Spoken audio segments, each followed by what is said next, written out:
This is Fresh Air. I'm Terry Gross. My guest, Eric Holder, became the first African-American Attorney General in 2009 when he was appointed by the first African-American president, Barack Obama. One of Holder's priorities as AG was voting rights, but during his tenure in 2013, the Supreme Court gutted key parts of the 1965 Voting Rights Act in the case Shelby County versus Holder. Shelby County, Alabama, had challenged the provision of the Voting Rights Act that required pre-clearance, which meant states like Alabama, with a history of discriminating against black voters, needed to receive clearance from the Justice Department before enacting any new voting laws. The Shelby decision, striking down that provision, opened the door to a slew of voting restrictions. After Holder stepped down as Attorney General in 2015, voting rights and election fairness remained a top priority. He founded the National Democratic Redistricting Committee with the goal of reforming how state legislative maps are drawn to ensure they're fair, not partisan, and ending the practice of gerrymandering. In his new book, Holder asks what he describes as an existential question. How do we save democracy before it's too late? The book, co-written with Sam Koppelman, is called Our Unfinished March, The Violent Past and Imperiled Future of the Vote. Eric Holder, welcome to Fresh Air. I want to start in a similar way your book does. Take us back to when you were 12, watching reports on the March on Selma across the Edmund Pettus Bridge, the march for voting rights in which people, including John Lewis, were beaten by the police. Yeah, it was in 1963. I was 12 years old. I was in my basement of my small house in Queens, looking at a black and white television and witnessing what happened as marchers tried to go across the Edmund Pettus Bridge. It was something that was broadcast really, around the nation, but it really struck me, living in Queens, living in the North, that largely African-American citizens, then called Negroes, were trying to cross a bridge for voting rights and were having their heads bashed in by, it appeared to be policemen. I found out later on they were state troopers. And it left a big impression on me. And I remember my parents explaining to me, what had happened, what these people were fighting for. And again, something that I assumed everybody had the right to do. I mean, I went to the polls all the time with my parents in Queens. It was something they embedded in me, this notion of you have the opportunity to vote, that you're supposed to do that. And then I was witnessing in our same country, I don't know, I didn't know how far away at that point in my life, that people who looked like me were being denied that opportunity to cast a ballot.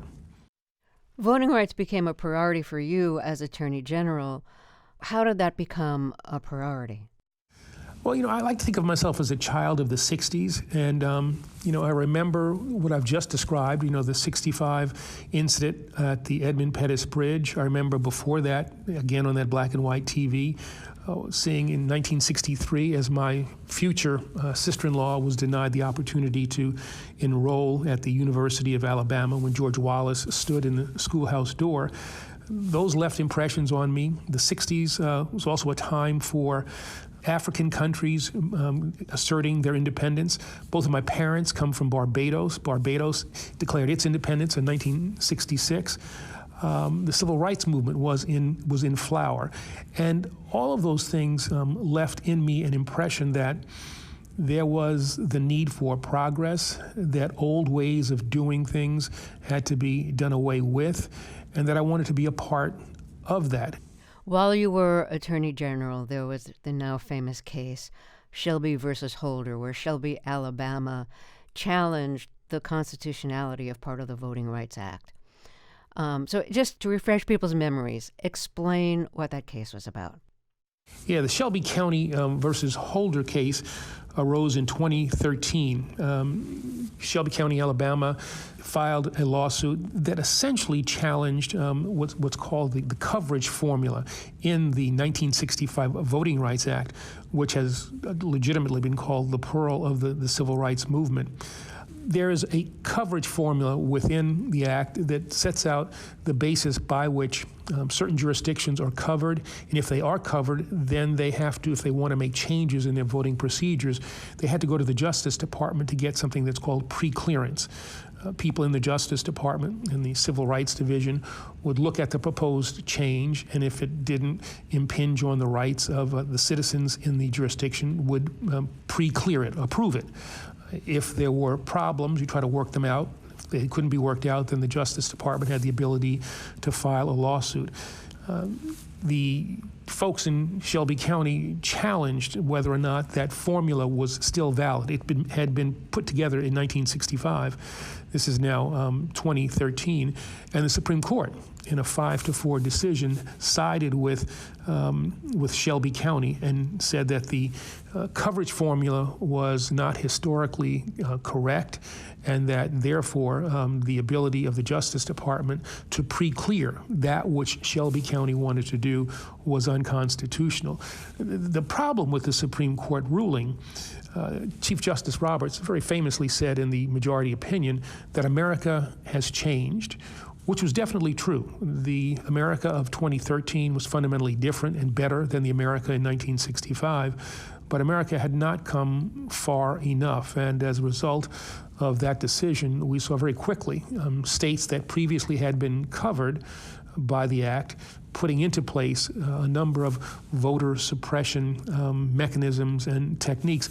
As then Justice Ginsburg, I think, presciently said, I'm paraphrasing here a bit, she said, if you have an umbrella over your head in a thunderstorm and you're not getting wet, that doesn't mean that you remove the umbrella and still think that you won't get wet. And so that was her way of saying, yeah, America's changed, but if you remove the protections of the Voting Rights Act, America and the people in those covered jurisdictions are going to get wet yet again with inappropriate and prejudiced voting mechanisms. So before the Shelby case, the Justice Department had to give clearance to any new restrictions in places that were historically prejudiced against certain voters, like black voters. And the Roberts decision basically said, hey, that's in the past. Things have changed. Why hold the past against places like Shelby County, Alabama?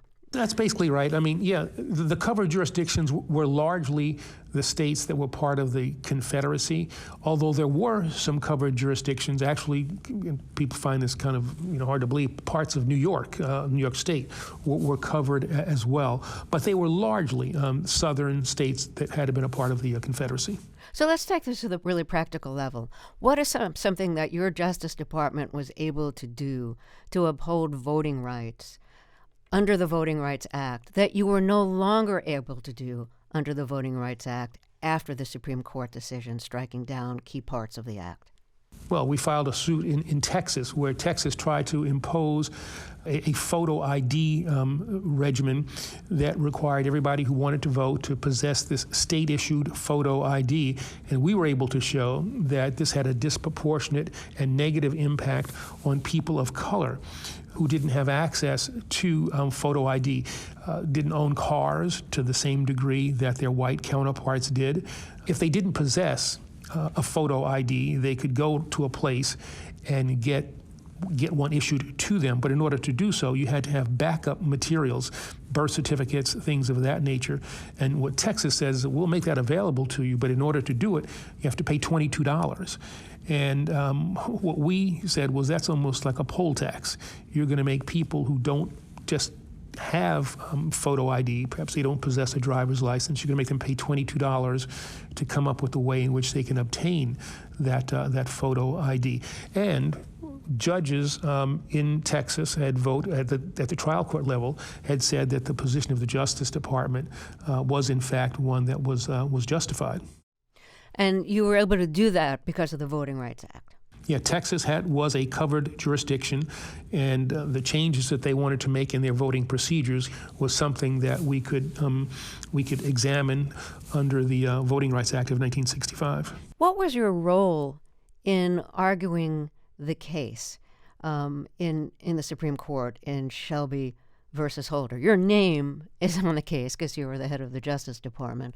So what did it mean to have your name on the case, and what role did you actually play in the case itself? Yeah, the case was argued by our very able Solicitor General, Don Varelli, and as he prepared the briefs and actually went to the oral argument, he said, Eric, I actually think that we're going to have a problem here, that the court may rule with Shelby County. And I thought, well, this is a litigator speaking to me, a person who's looking at all the possible negatives, because I thought, given the record that Congress had put together, thousands of pages of testimony, thousands of pages of documents, near unanimous approval of reauthorization of the Voting Rights Act of 1965. Given that record that the Supreme Court was dealing with, I simply didn't think that the court would, in essence, go against the findings or the virtually unanimous approval of Congress in reauthorizing the Voting Rights Act of 1965 and the re-signing of the Voting Rights Act of 1965 by President George W. Bush. I didn't expect the court to in essence, take a contrary position. But Don Varelli, again, our Solicitor General, thought that was indeed possible. I may be a little surprised by the court's ruling. I was certainly chagrined by the court's ruling. But it was one that, as I said, the Solicitor General thought was, if not probable, extremely, extremely possible. Is there anything in retrospect you would have done differently? I don't think so. I mean, I think that this is one of those cases where the case was argued well, the factual record was good, legal precedent was on our side. I simply think that the court got it wrong. It was a 5-4 decision. And I think, you get 50 years down the road, maybe shorter than that, the Shelby County versus Holder decision will be seen as one of the worst decisions of a United States Supreme Court, given the lack of coherence, I think, in the opinion, the way in which it dealt with congressional findings, and then the aftermath of the opinion that led to widespread voter suppression efforts across the country. I mean, if you look since Shelby, we've had about 1,800 polling places that have closed, that would not have been closed, that would have been opposed by the Justice Department, but nevertheless closed, and predominantly in those covered jurisdictions. We've seen purging of voter rolls that have occurred, again, disproportionately in covered jurisdictions. There's a whole range of anti-voter measures that have been taken, and particularly in those states that had been covered by the Voting Rights Act of 1965, that would not have occurred had the court's decision gone in a different direction. So you were very firm in your opinion that Shelby County versus Holder was settled in an unjust way. You really disapprove of the Supreme Court's decision and of Chief Justice Roberts' majority opinion. How does it feel to have this case that makes you so angry have your name attached to it? It will forever be Shelby County versus Holder, you. Yeah, that's actually an interesting question.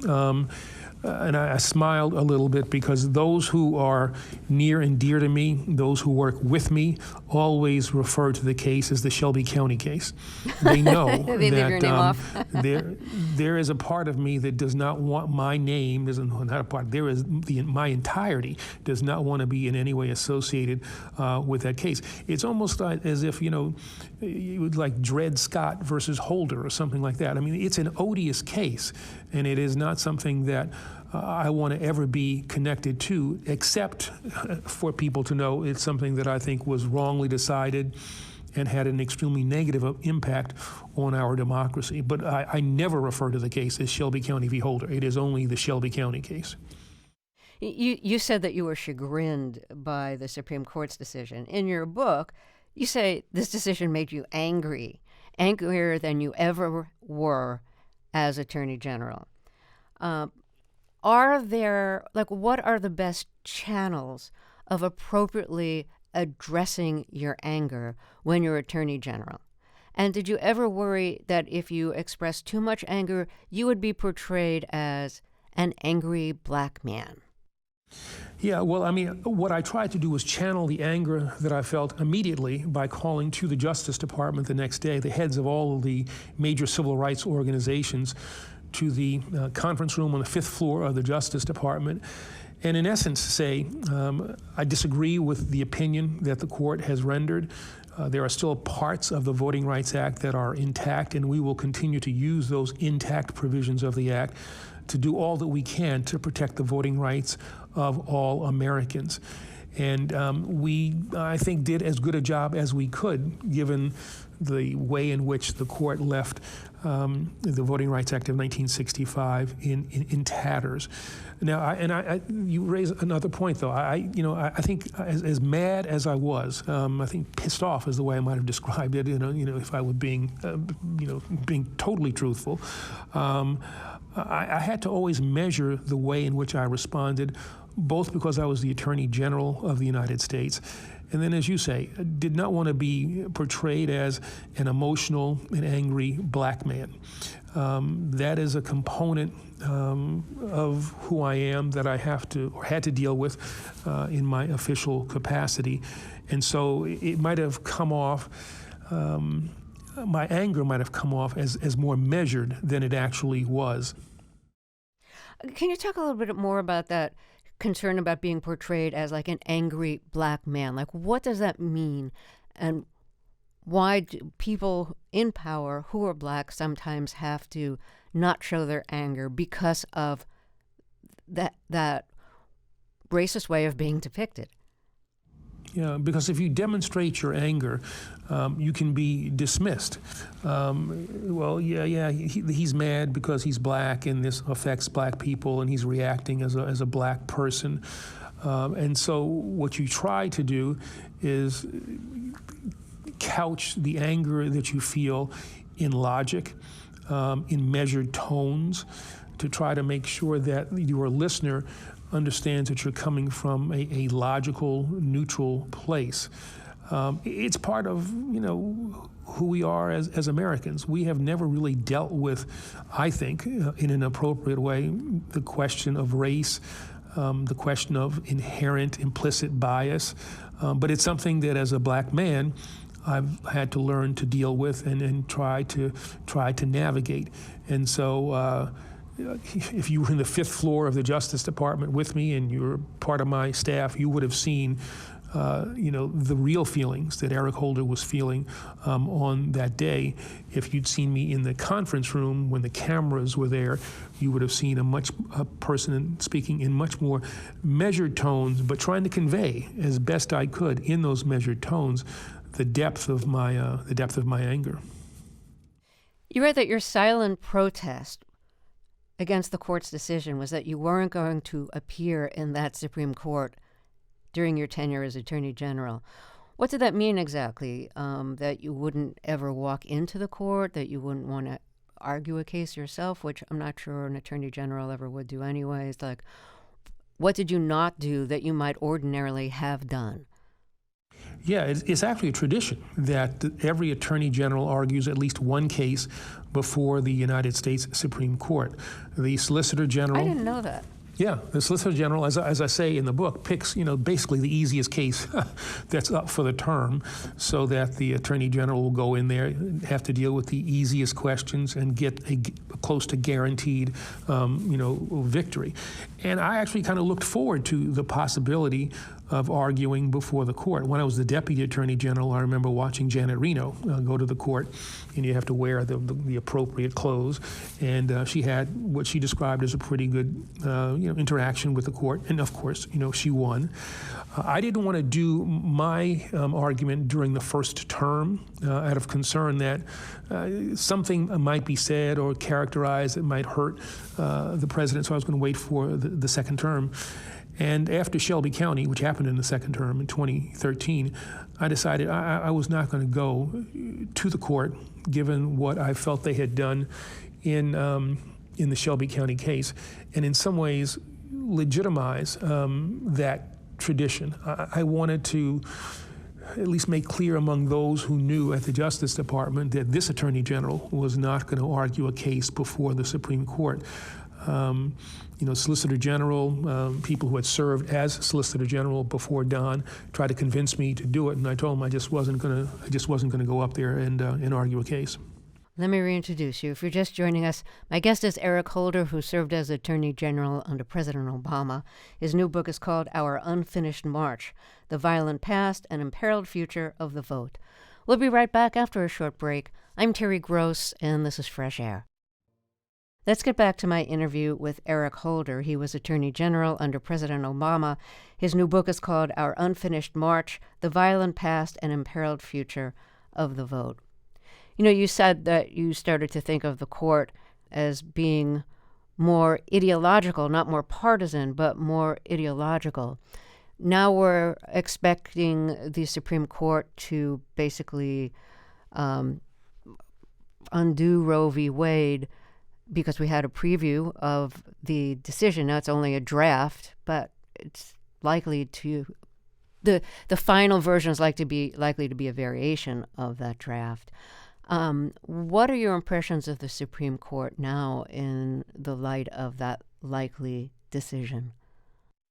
Yeah, I don't think we're likely to see the opinion that was leaked, that had that caustic, heated, over-the-top language. I'd be very surprised if much of that opinion itself survives, or the language of that opinion survives. I think it's likely, on the other hand, that you will probably get 5 justices who will vote to overturn Roe versus Wade, and that'll be a seismic thing for this country. And it is, I think, a continuation of the court acting in an ideological way. The court is supposed to respect precedent, apply facts to that precedent, and then jurisprudentially come up with an appropriate decision. I think what the court is doing here is deciding by personnel. The only thing that's different about the cases, or the Mississippi case, the Mississippi abortion case that the court is deciding, and other cases that are coming before it, are not the facts necessarily. These kind of statutes would have been slapped down quite easily by a prior court. The only thing that's changed is who's on the court. And that's a really dangerous thing. Precedent is the glue for our judicial system. If you replace that with who serves on the courts, what is the majority of Democrats or Republican appointees or conservatives and liberals, if that becomes the focus, then you get what I think the nation is about to experience. It's the first time ever that we have had a right taken away from the people of this country. This is something that people have relied on for almost 50 years. And we're going to see a sea change in the way in which women's reproductive issues are dealt with in a wide swath of this country. You were an advocate of marriage equality. Do you think that the basis of the Supreme Court's probable abortion decision, the draft of the abortion decision, would lead to the overturning of marriage equality? Even though the draft says that this interpretation of privacy only applies to, Roe v. Wade, not to other decisions. But in another case, it could apply to other decisions, right? It's not mandatory that it apply. No, that's exactly right. Once you go after the underpinnings of Roe versus Wade, and which really rests on a 1960s case, Griswold versus Connecticut, which establishes the right to privacy. Once you, in essence, say that the right to privacy, or question whether or not the right to privacy exists, and whether or not whatever you can get from an eviscerated right to privacy, and say, well, that doesn't give to the women of this country the ability to have abortions. It's hard to put that, for lack of a better term, that toothpaste back in the tube. The right to privacy stands for a whole range of things that we as Americans have come to think of as our to which we are entitled, that are our rights. Among them are same-sex marriage. That is really it goes to to substantive due process, to liberty, and to the right to privacy. And so once you've attacked the right to privacy in the way that the court appears ready to do in the abortion context, it necessarily means that everything else that rests on that same right to privacy is now at risk. What was your blood pressure like when Mitch McConnell blocked President Obama from appointing Merrick Garland as a Supreme Court justice, saying it was just too late in Obama's tenure as president? He wouldn't even let the nomination move forward. You were no longer Attorney General, but I'm sure you felt very strongly.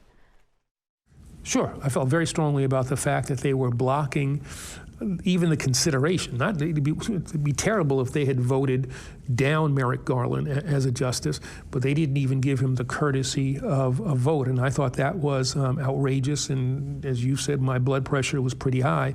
Not nearly as high as it was, however, or it was higher when I heard that Amy Coney Barrett was going to be considered as a Supreme Court justice. The original rationale for denying Merrick Garland an opportunity of vote was that the appointment had come, or the nomination had come, too close to an election. Well, that's what Mitch McConnell said. And then when Amy Coney Barrett was nominated by President Trump, and while people were actually in the process of voting, this is in 230 days or something before an election, this is while people were voting, they, in a hurried manner, I think over the course of like 4 or 5 weeks, confirmed her as a Supreme Court justice. Total hypocrisy. I mean, total hypocrisy. That kind of action by McConnell and his Republican colleagues really gets, it's politically expedient, and I think they thought they had some kind of political masterstroke, but they did so at the expense of the legitimacy of the court. Let's take a short break here, and then we'll talk some more. If you're just joining us, my guest is Eric Holder, who was Attorney General under President Obama. His new book is called Our Unfinished March: The Violent Past and Imperiled Future of the Vote. We'll be right back. This is Fresh Air. The following message comes from NPR sponsor Saatva. Founder and CEO Ron Rudson is proud that each Saatva mattress is made to order. Your mattress has a birth date after you order it. Nothing sits in muggy warehouses. Nothing sits in muggy basements of stores. When you order it, you're getting your product made fresh for you, and people love that. To learn more, go to SAATVA.com/NPR. This is Fresh Air. Let's get back to my interview with Eric Holder, who served as Attorney General under President Obama. He's written a new book called Our Unfinished March: The Violent Past and Imperiled Future of the Vote. When you left your position as Attorney General, in addition to returning to private practice, you made redistricting your cause. As we've discussed, voting rights has always been a really important issue to you. But, redistricting is a different way of dealing with voting than, say, campaigns to get out the vote, or even trying to strike down restrictive voter laws. Why did you make redistricting and gerrymandering your issue? Yeah, when I left the department, what I said I had a number of going away ceremonies, and what I said in each one of them was that although I was leaving the position, I was never going to leave the work. And then I had to try to define, well, what did that mean? What did the work mean? And it really came down to me for protection of voting rights. And then I was trying to think, well, within voting rights, what's the issue that I might be able to focus on?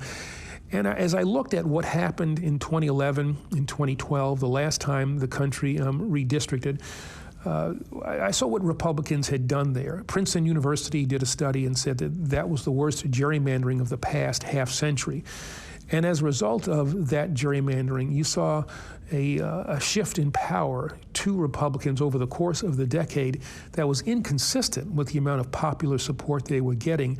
And that had a real substantive impact on a whole range of policy issues from gun safety, voting rights, climate, a whole range of issues.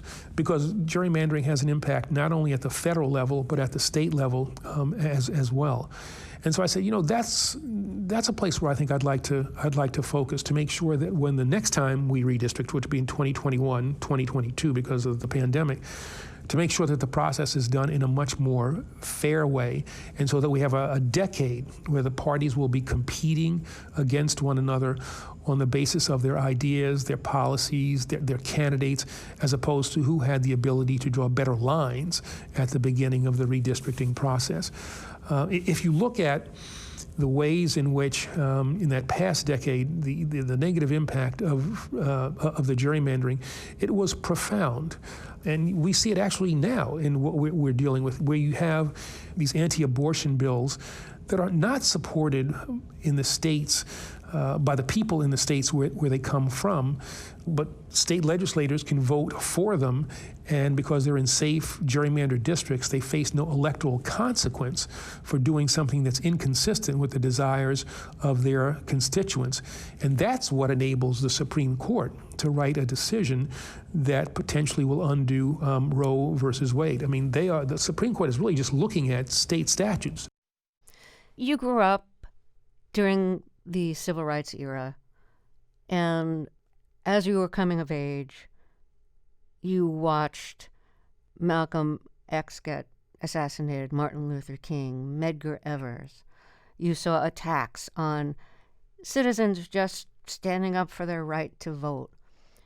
As the first African-American Attorney General who was serving under the first African-American president, did you think a lot about assassination threats? Because you were at a very impressionable age when Black leaders were getting killed. And I don't know if I've hit on a very sensitive subject that might be difficult to discuss, but I thought I'd ask. Yeah, it is not something that you allow to be front of mind because it could be a crippling thing. And yet, yeah, there are, those thoughts. I grew up, as you said, at a time when Medgar Evers was killed, when Dr. King was killed, when civil rights workers, James Chaney, Andrew Goodman, Mickey Schwerner were killed, when John Lewis was beaten. Interestingly, Malcolm X lived on 97th Street and 23rd Avenue in Queens. I lived on 101st Street and 24th Avenue in Queens. He lived 4 blocks away from me. I knew Malcolm X's house. I first saw Muhammad Ali. He was in Cassius Clay in front of Malcolm X's house and got an autograph from him. That's just a little side note there. And so it's not something that I talked about much with Barack, other than kiddingly every once in a while. But it was something that, we were cognizant of.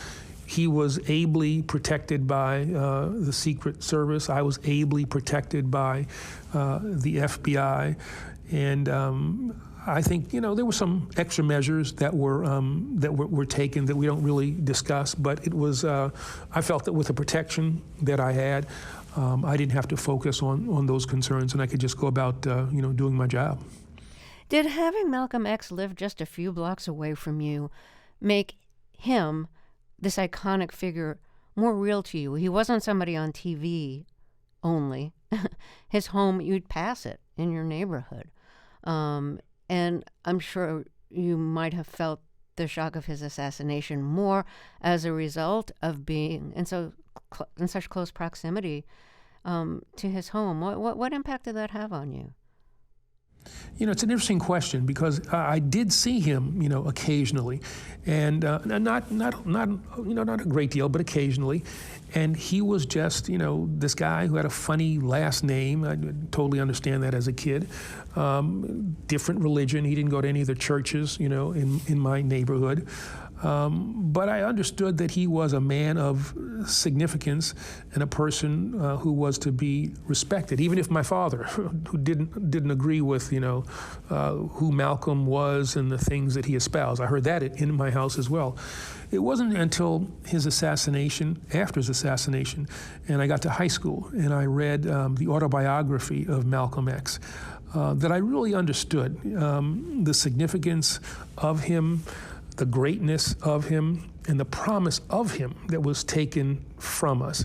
That is a book that I consider probably the most influential book that I've ever read.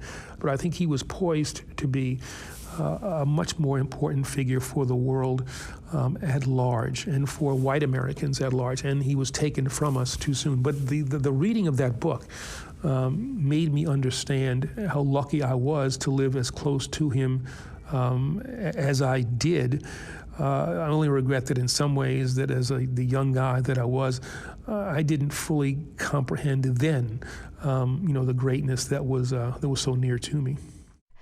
Let me reintroduce you. If you're just joining us, my guest is Eric Holder, who was Attorney General under President Obama and is now, in addition to being in private practice, he is the chair of the National Democratic Redistricting Committee. His new book is called Our Unfinished March, The Violent Past and Imperiled Future of the Vote. We'll be right back. This is Fresh Air. Your parents are from Barbados. You grew up in Manhattan or in Queens? In Queens. Mm-hmm. In Queens, New York.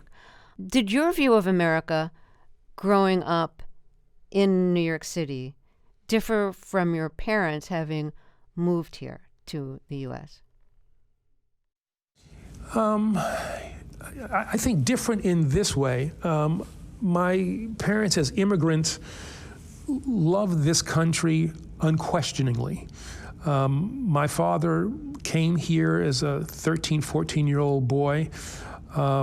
His mother moved here a couple of years before him, then sent for him and his sister.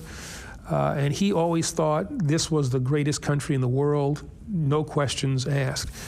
He served in World War II, and while he was in uniform in this country, first in North Carolina, he was told to get to the back of a bus while in uniform, in war. While he was in in Oklahoma, he was told to go to the back of a luncheonette to get a hamburger or something like that, again in war, while he was in uniform.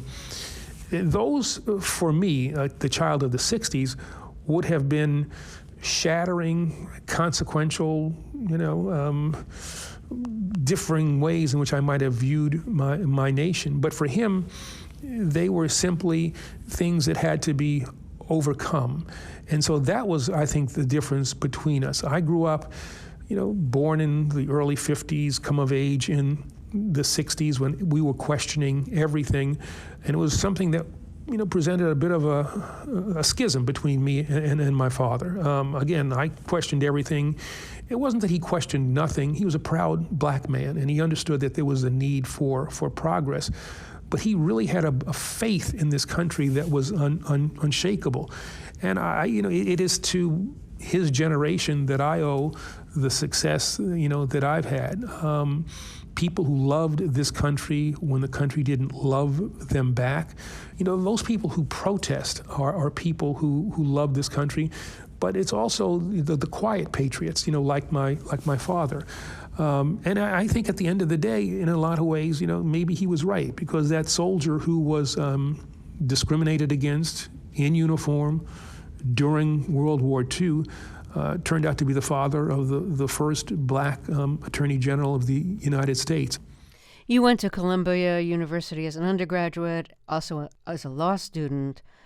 I think during your undergraduate years that was the period that there were constant protests at Columbia when students from Columbia were sitting in and taking control of administrative buildings. Were you part of those protests? Yeah, I sure was. As a freshman, 1969, 1970, there was an abandoned ROTC office on campus, and a group of black students at Columbia decided that we were going to take it over and convert it into a place where black students could gather. We called it a black lounge, a place where black students could gather, study, listen to music, just a place where on a white campus people of color could come together. And the place still exists. It's now called the Malcolm X Lounge. So that happened in 1969, and the place still exists in the dorm where I lived, Hartley Hall. And it's one of the reasons why I love Columbia so much.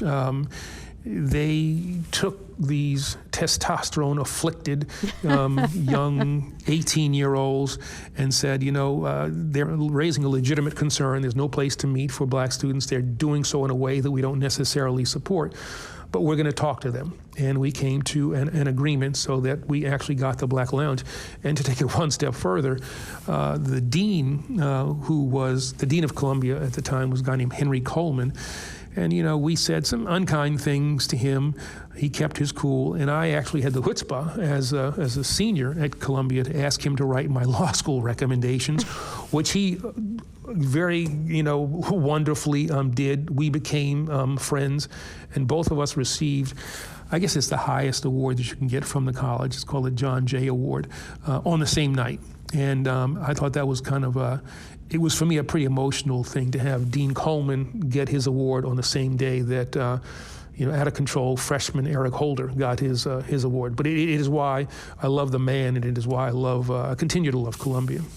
How did your parents feel about you being a part of those student protests? I mean, here you were, I'm sure they saved money and worked hard, make sure you got a good education, which you did. You went to Columbia, one of the best universities in the country. And then what are you doing? You're part of an uprising on campus. Did they think of you as being really ungrateful, both to the university and to them and to your country? I can encapsulate their reaction in this story. Somebody comes to my dorm room the night of the takeover and says, "Hey, we're taking over the ROTC office. We're going to form a lounge. It's going to be for black kids." So I'm there. Boom, I go. Just go. Leave my dorm room, and I'm there. The next day, I have to come back, get some clothes, because we figure this is going to be a long siege. And my phone rings, and it's my mother. And she says, "Hey, what's going on up at Columbia? I understand some black kids have taken over an ROTC office." And I said, "Yeah, I'm one of them, Mom." And she said, "Yo, what?" And she gave it to me like, "I didn't raise you to do this kind of thing. Your father and I saved money so that you go to this really great school. You worked hard in high school, and you're going to put it all at risk for some stupid thing like a black lounge. I don't want you going back there." And I got out of the conversation, got my clothes, and went back to the lounge. But you asked what my parents' reaction was. Luckily, my father wasn't on the phone. My mother, as excited as she was, didn't threaten me in any way other than to express, extreme disappointment. And my father probably would have said, "I'm going to come down and break your neck if you try to go back there." But that's who they were. So did you feel like this was a turning point for you, that you had to decide between supporting your parents' point of view or supporting the social change, the campus change that you believed in? Were you getting pulled in two directions? Yeah. Yeah, I didn't really think I was getting pulled in two directions, because in spite of the fact that my mother and I'm sure my father were dissatisfied with the decision I made, they were also extremely supportive, and they were also people who were not afraid to fight for causes that they thought were just. And I thought I didn't have the time really to explain to my mom why I was doing what I was doing. In years that passed, and we had that ability to have that conversation before she passed away, she indicated that she understood, what I was doing, and ultimately expressed support for what I was doing, but also told me that she didn't understand at the time why I was doing what I was doing, because I had not explained it maybe as well. But I think it was kind of consistent with their view of fighting for your rights. So, your cause is voting rights and voting equality. A lot of people don't vote, and they say, why bother? Nothing changes. Both parties have problems. It's not going to matter. What do you say to them? That's nonsense. That John Lewis and President Johnson both said it best, that the vote is the most powerful instrument that we have, most powerful nonviolent instrument that we have to bring about positive change. And we have seen that demonstrated throughout our history. People gave their lives, those civil rights workers in 1964 in Mississippi, people understand the story. Yeah, they died there. They were killed by the Klan. they forget they were down there to register people to vote. They understood what Freedom Summer was all about. It was to get people the right to vote. And if you look at Reconstruction, when the newly freed people had the right to vote, the South was transformed for a time. If you look at what happened in America after the 1965 Voting Rights Act, when people had the right to vote, America was transformed. A political and racial apartheid system was torn down as a result of the 1965 Voting Rights Act, and that's all connected to people having the ability to decide the direction of the nation by casting a ballot. I think that you turn your back on all that's good about America if you don't do the simple thing of casting a ballot. Eric Holder, thank you so much for talking with us. All right, well, thank you so much for having me. Eric Holder served as Attorney General in the Obama administration. His new book is called Our Unfinished March: The Violent Past and Imperiled Future of the Vote. Fresh Air's executive producer is Denny Miller. Our technical director and engineer is Audrey Bentham. Our interviews and reviews are produced and edited by Amy Salet, Phyllis Myers, Sam Brigger, Lauren Krenzel, Heidi Saman, Teresa Madden, Anne-Marie Baldonado, Thea Chaloner, Seth Kelly, and Joel Wolfram. Our digital media producer is Molly C.V. Nesper. Roberta Shorrock directs the show. I'm Terry Gross.